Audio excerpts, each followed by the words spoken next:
Bueno, comenzamos nuevamente nuestra explicación desde el principio porque nos atoramos un poquito debido a ciertos problemitas de tipo técnico.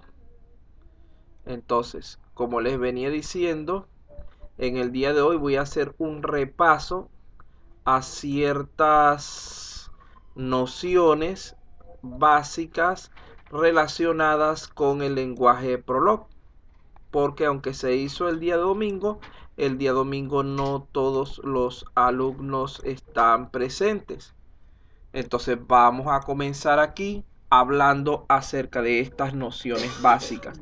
En primer lugar, debemos estar conscientes de que este lenguaje de programación trabaja en base a hechos y reglas.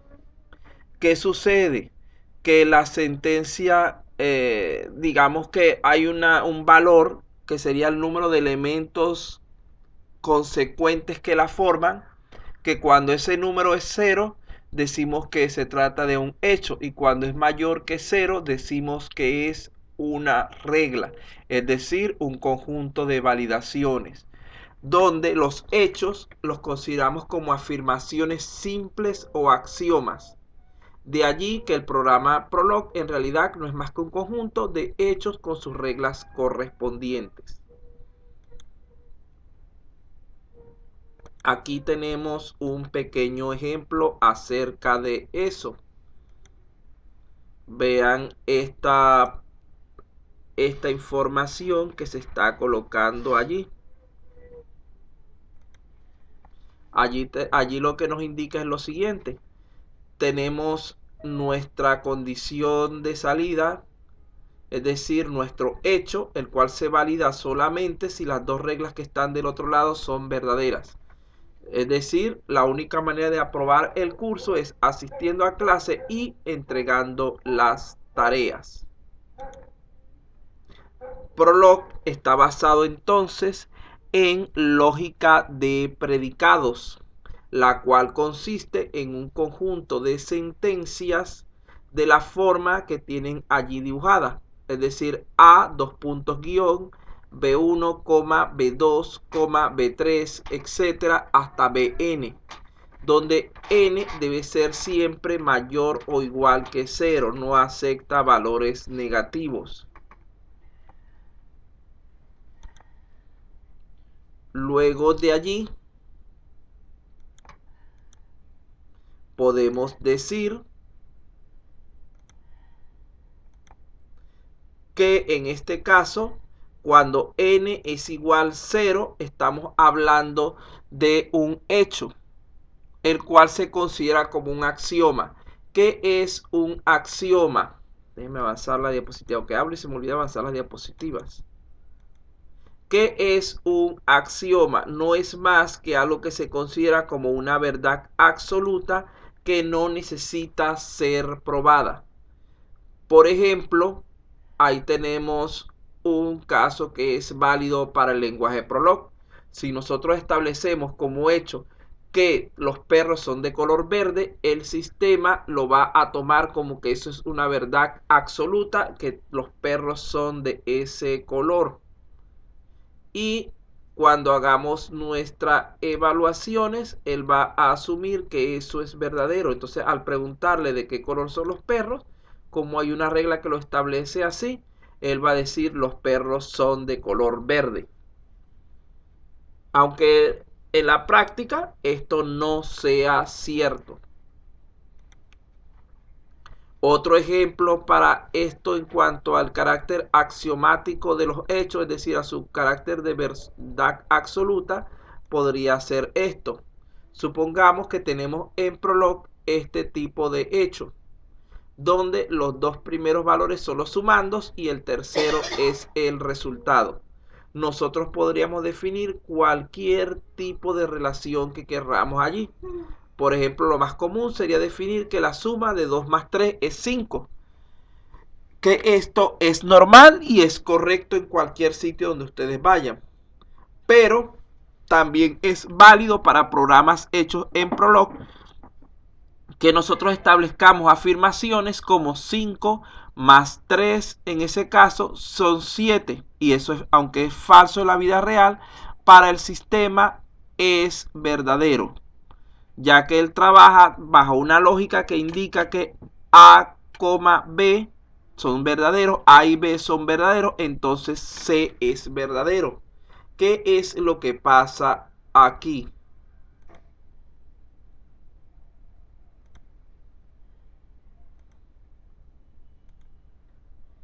En el caso de la suma de A, B y C con esos resultados, lo que sucede es lo mismo que sucedía en el hecho donde nosotros decíamos que, por ejemplo, Sara era mujer, en el ejemplo que estábamos haciendo el día domingo, donde establecimos como verdad esa sentencia. Así nosotros colocáramos, por ejemplo, Pedro es mujer, el sistema lo va a tomar como verdadero porque él no está evaluando condiciones reales, sino que él está asumiendo que nosotros somos los expertos y que lo que nosotros digamos así es. En el hecho suma ABC, lo que estamos estableciendo como verdad es que cualquier valor que se pueda tomar la variable va a ser así. Él en realidad no está sumando. Él lo que está es haciendo las comparaciones. Repito, él lo que está tomando es que si A y B son verdaderos, entonces C también debe serlo, ya que solo lo que hace es verificar el cumplimiento de las dos primeras condiciones y mostrar como resultado la tercera condición. Pregunto, ¿entienden esa noción del carácter axiomático de los hechos en Prolog?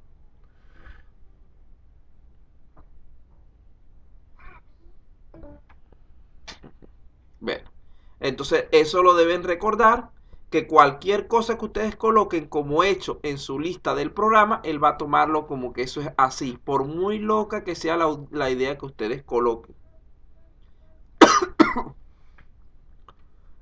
Continuamos entonces. Una vez que tengamos la base de hechos que describa la situación, se pueden hacer preguntas para obtener información adicional respecto a la misma.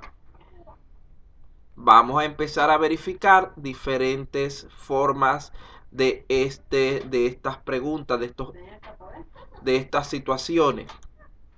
Ya hablamos que cuando n igual 0 estamos hablando de un hecho.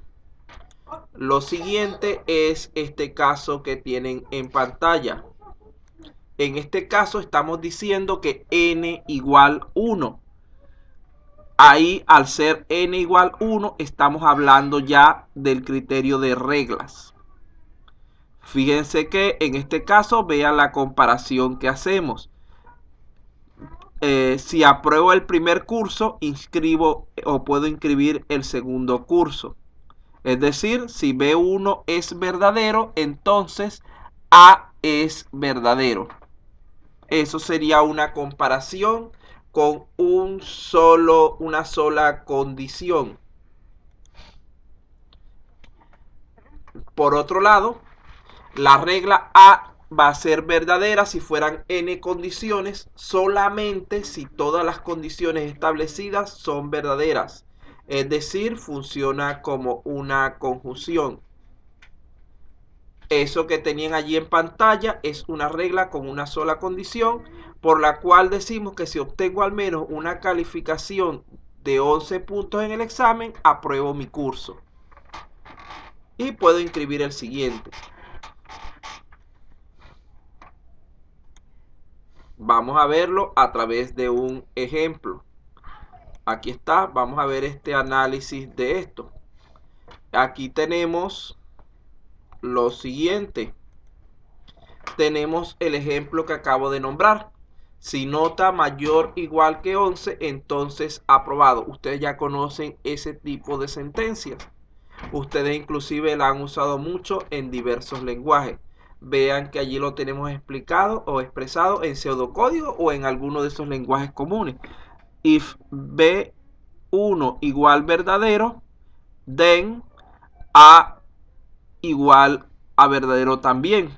Si lo colocamos en Prolog, en Prolog se escribiría de la forma que está debajo, no olvidando que todas las líneas de sentencias en Prolog deben terminar en punto.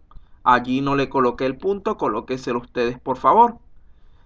Si lo analizamos como una pequeña tabla verdad, tendríamos la forma que tenemos allí en la esquina, donde dice B1 es verdadero, por lo tanto A es verdadero.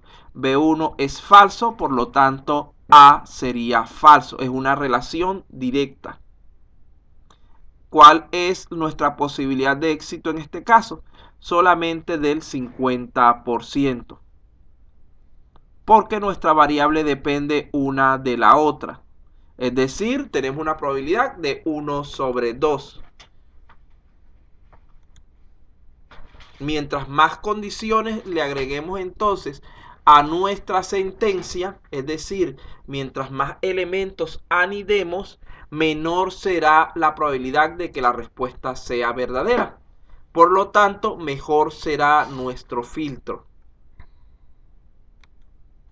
Vamos a ver otro ejemplo en cuanto a esto. Ahora un poco más grande.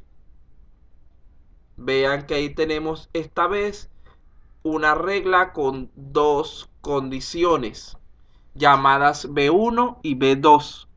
Sería como colocar ese condicional que tienen allí de segundo. Si B1 y B2 son verdaderas, entonces A es verdadera. Si lo vemos a través de una tabla verdad, fíjense que ahí están las 4 combinaciones que se pueden hacer con B1 y con B2. La única forma, por ser una instrucción AND, de que sea verdadero, es que ambas condiciones sean verdaderas. Continuamos entonces con el siguiente elemento. Vean que en este caso la probabilidad de éxito se redujo a 25%, es decir, la mitad de la anterior, y cada vez que vamos añadiendo condiciones se sigue reduciendo a la mitad de lo anterior. En este caso tenemos un cuarto. Por ejemplo, en el caso anterior lo pudimos haber ampliado para que se pareciera a esta regla diciendo: si saco buena nota en el examen y asisto a clases, apruebo el curso.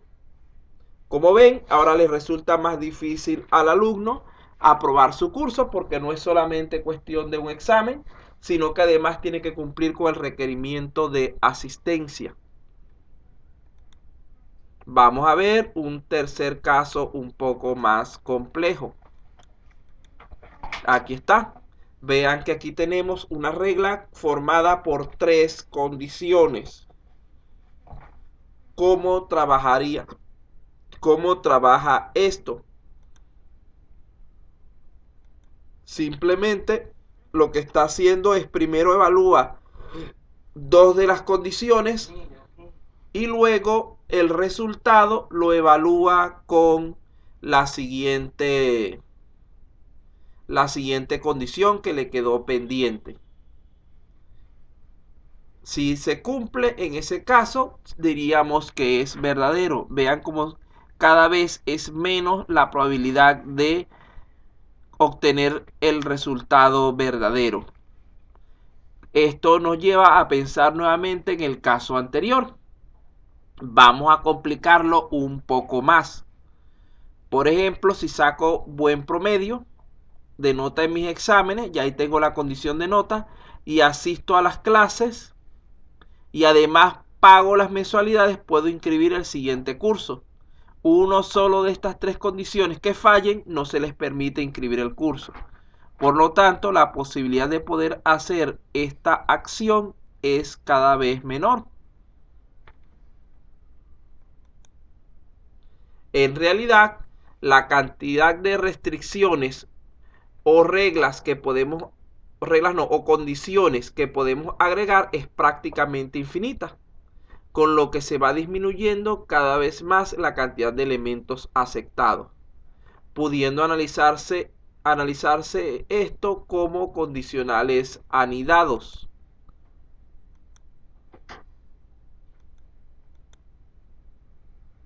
Aquí lo hice el condicional para representar lo mismo que les estoy explicando. Fíjense que al inicio, por decir algo, imaginemos que estamos hablando de una fiesta, habían 10.000 personas. Se colocó un filtro y se redujo aproximadamente a la mitad, 5.000 personas. Las demás no pudieron entrar. Como eran muchas, le colocamos un segundo filtro y se volvió a reducir. Como aún era mucha, le volvimos a colocar otro filtro y se volvió a reducir. Entonces, en cada una de las vueltas se va reduciendo la cantidad de personas que pueden acceder al evento de éxito.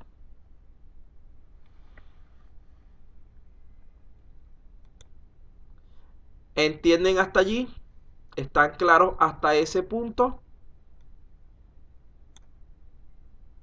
¿Necesitan alguna explicación adicional hasta ese punto? Ahí estamos hablando de una manera bastante técnica.